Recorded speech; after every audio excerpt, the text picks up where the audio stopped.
This is a film about a small project which was carried out in the winter of 2020 during the global pandemic. It involved Napa, Innovations in Dementia, 5 care homes, and a number of people living with dementia in the community who call themselves the Craftivists. The project was funded by the RAIN Foundation. He really enjoyed doing the stones, and then spent quite a lot of time afterwards looking at them and talking about them. So fantastic. Although they spent time doing them, they did spend time afterwards as well talking about them. Oh, that's brilliant. Is it something you might do again, Beverly? Yeah, I think so, definitely. Yeah, it was fun. Yeah, the ladies really enjoyed it. Yeah. Now, we had a lovely time working with Francis and Gail, doing little books together. Can you see Gail there? That's the books. They're the books we did together. I'm in Lancashire, in a little town called Cleveleys near Blackpool. And I'm out on the Brecon Beacons. Belong in Crewe in Cheshire. Ah, wonderful. Just watching people come together and interact and talk about the past. And yeah, it just brought back a lot of memories, I think, for everybody. It was just wonderful. Yeah. Yeah, I thought it was brilliant. We couldn't have done it without Gail, because she was the one that worked out how you make the little book from just a single sheet of A4 paper, because if we unfold them, it really is just a bit of paper with a sort of cut in it. But then it was a lovely activity, and it was such a joy for both of us, I think, to see everybody joining in and taking such pleasure from it, wasn't it, Gail? It was. Yeah. We even carried on the activity a little bit longer, if I remember, because the ladies were enjoying it that much. Oh, that's great. And we had singing, didn't we? We were singing, sharing memories, all kinds of things, and we were just amazed. The connection over Zoom. What can I say?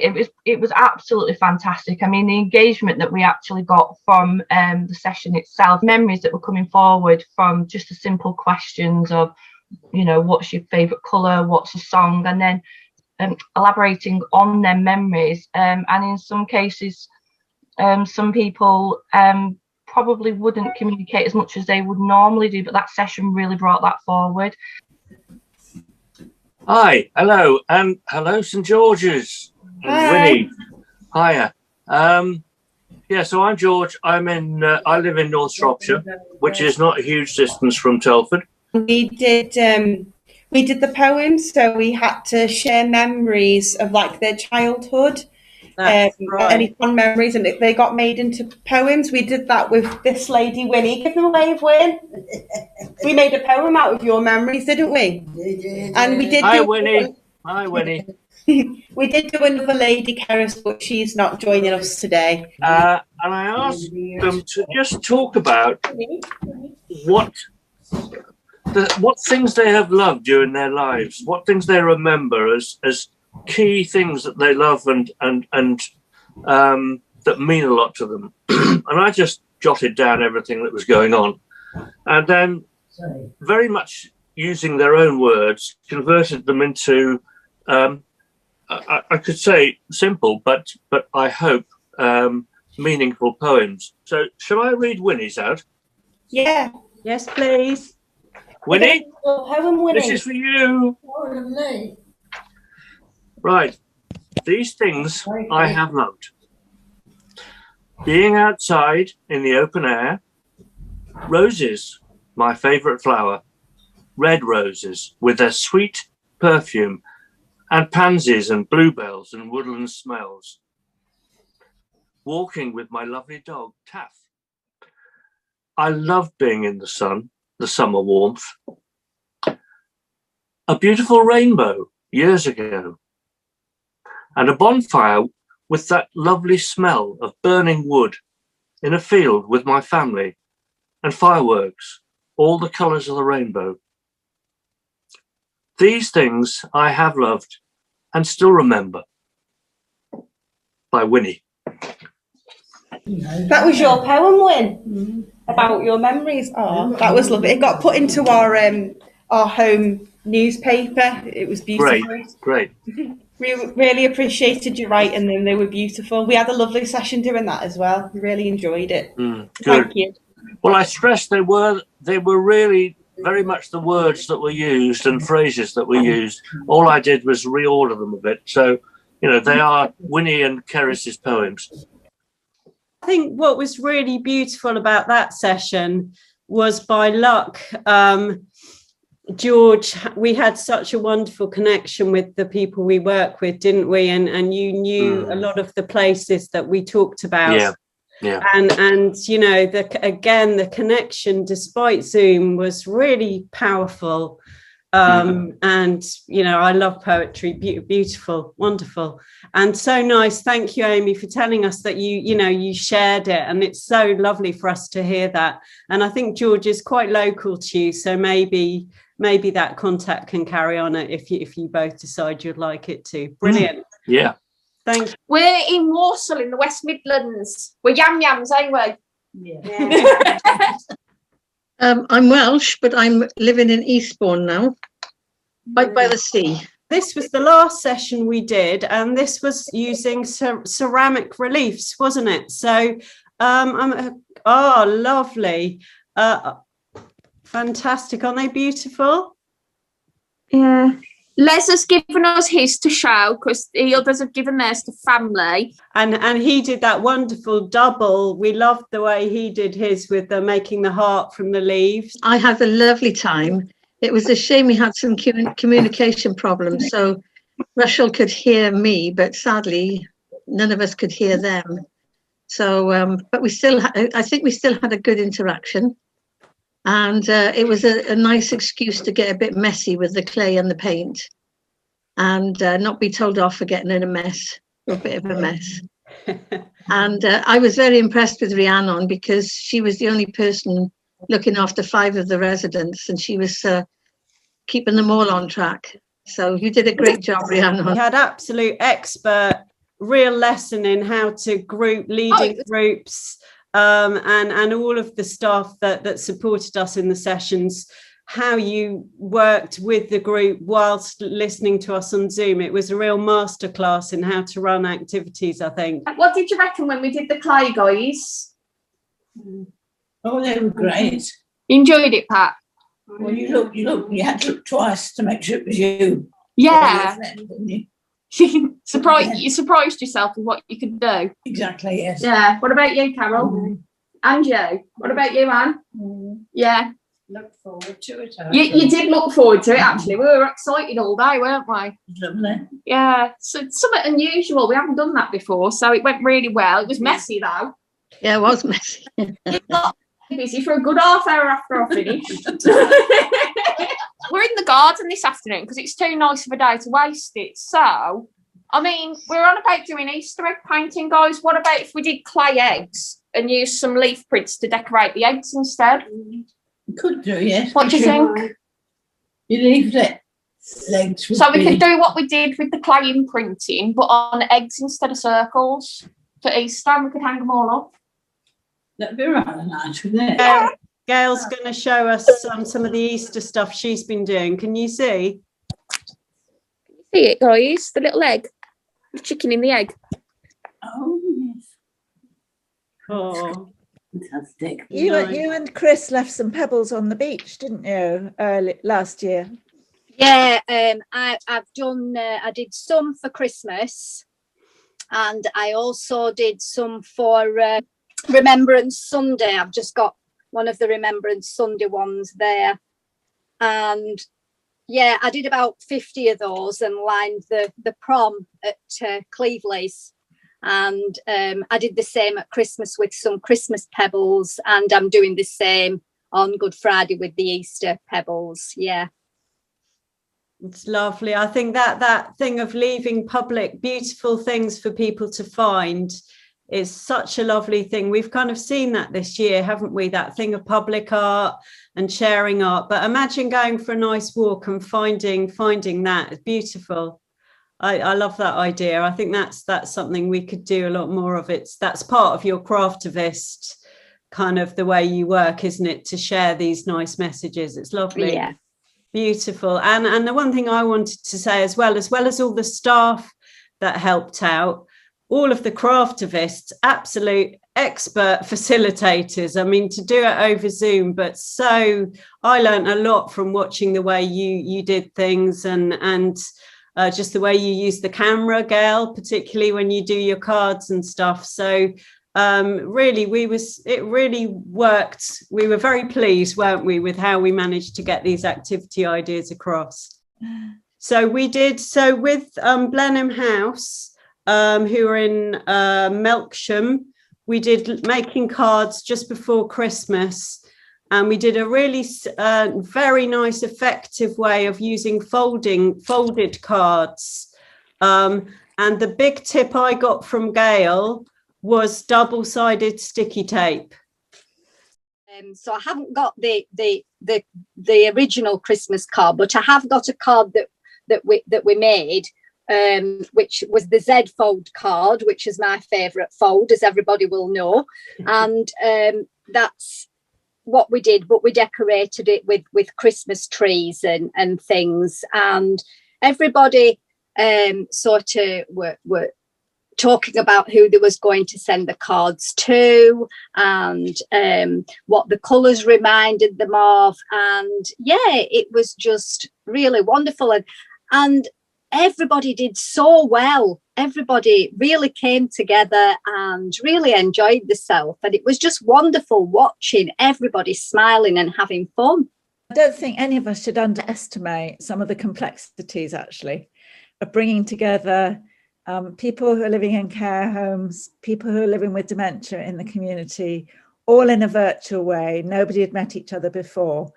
And yes, sometimes it's been a little bit chaotic and a little bit challenging, but I think just this session today proves that it's really worth pursuing and building on. For all of us living with dementia, sometimes you lose a sense of purpose in your life. And I think that doing crafts and things gives you a sense of purpose. It gives you enjoyment.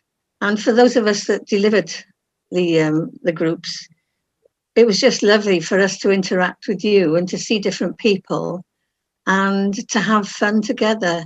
And so just a sense of purpose and enjoyment. And I think it's important for all of us. Perhaps if we could help in some way again, I would absolutely love to. My feeling is that things that evoke memory, like the poetry and the little book of me, are really brilliant. But then when you add in skills which you use your hands for, I think that sort of gives you a taste of absolutely everything. And why do we all enjoy doing it so much? Because we are the next generation of you in the care homes. And I hope when I get there, people will be doing something similar for my benefit. I mean, I'm particularly interested in the effect it has or the benefit it has for people in the care homes, working both with us outside the care home, which I would imagine, but I don't know, I would imagine it's a sort of contact with the outside world and maybe a reminder of what used to be. Or for that matter, whether there is a sort of a benefit from just cross-fertilizing between care homes themselves, because we all know that the more we sort of talk to each other and network with each other, the more fun we have. I just feel that it creates a connection, it creates a community within itself, inviting people from the local areas to come and work with people that live in care homes through art, through being able to express yourself, really enables and embedded the care home into the community and stops it being insular and shows that it is like a community hub. It's almost a space that you can feel safe and welcome in, you know, whether that is music or whether that is poetry or whether that is storytelling. And I'm just in buckets here. I've cried the whole way through, and it's been so powerful. And yes, I just think let's get cracking. Let's do it all again, and it's just wonderful. And everything that Natalie just said about the power of community and connection. We've really enjoyed doing this, haven't we, ladies? And Mike. Yeah, we always enjoy doing stuff like this. We find it quite important to be involved in the community. We're really quite good with that in our home as well, and we think crafts is quite important. Why do you think it's important, Mike? We enjoy our activities, don't we? Yeah. It's very, very therapeutic. With Winnie, it was really nice when we did the poems, because just listening to all their memories, like unlocking all this stuff from when they were a child, like even little things like the smell of something or the sound of something, I found it so important for them. Instead of looking at dementia as something, obviously it's awful and it's so hard, but when they remember all these beautiful things that were mentioned in them poems, it was just such a lovely thing to be part of, and it was quite emotional actually in a way. It was lovely. You understand them so much more when you because the way like I get to spend the time with them with the activities, and then you learn so much about who they once were, because you find out their interests and what they used to like, and then you can reminisce with them then. And it's just like some of the stuff I learn about some of these residents, what they used to do. I think it was a lovely experience, but it's also quite moving because, as Fran said, that could be us, you know, and we don't know how soon. But it's nice to see that they do things with people that live there, and that they enjoy it, and that they interact and get to know them. They told us that when Gail and I did ours, that afterwards people were wandering around the home showing people what they'd done, and it was, oh, I tell you, it does bring a tear to your eye. I mean, the trouble with the poetry one is it doesn't have that immediate sort of object to share and talk about. But on the other hand, clearly the session itself is, I think, probably really cathartic for the people who take part. And then they have also got the poems that they're, at least the staff can read back and so on. So I think, you know, everything has all the different crafts have their benefits. You make people think of all the stuff that they have probably forgotten, and it has that dual benefit of not only helping them but helping, I said, the people around them to see that they weren't always like they are now. Yeah, absolutely. It gives them such a different perspective that sometimes, you know, staff can lose their way with people, and they're just, you know, people that need to be serviced and fed and so on. You know, yeah. Did you makes notice them human? That, I mean, the downside, I suppose, can be for us about seeing what might be in store for us. So, you know, it's if you think about that side of it, it's quite hard. I mean, I don't often, but I do sometimes. Found it very enjoyable. I found it quite emotional watching people, the happiness on the faces, because they don't always look like that. Yeah. And I also found it quite hard to watch people in the care home, because if there's one thing that frightens me to death, it's going into a home. Yeah. So I found that a little bit hard. Yeah. So did I. Me too. Even with the pandemic that's going on, even with having to use technology, this Craftivism project, you've created a link with people, and I think that is something that is so needed even more at this time. I think when you live with dementia, you're so often told you can't do things. Yeah. And we just wanted to prove that, yes, we can. And we can also learn new things, even though people say we can't. So shout out loud, yes, we can.